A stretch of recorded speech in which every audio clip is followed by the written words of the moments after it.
पंढरपुरातील विठुरायाचं विश्रांती स्थान आता पाण्याखाली गेलंय। जिल्हाभरात झालेल्या पावसामुळे विष्णुपदाचे मंदिरही पूर्णपणे बुडालंय। संपूर्ण मार्गशीर्ष महिना देव विश्रांतीसाठी विष्णुपदावर येत असतात अशी मान्यता आहे।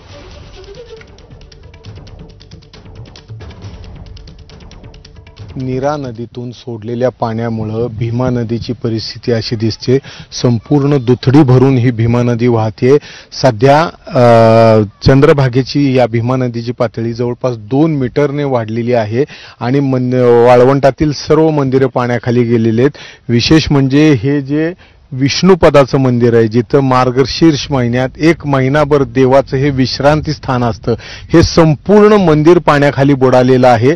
आपण त्याच्या पुढचा झेंडा दिसू शकतो। या झेंड्याच्या खाली विष्णुपदाचं मंदिर आहे, जिथं गायीच्या खुरांचे, देवाच्या पावलाचे वगैरे ठसे आहेत आणि इथं सर्वच भाविक मार्गशीर्ष महिन्यात रोज दर्शनाला येत असतात। ते विठ्ठलाचं विश्रांती ठिकाण सुद्धा आता पाण्याखाली गेलेलं आहे आणि हे पाणी अजूनही उतरत नाहीये।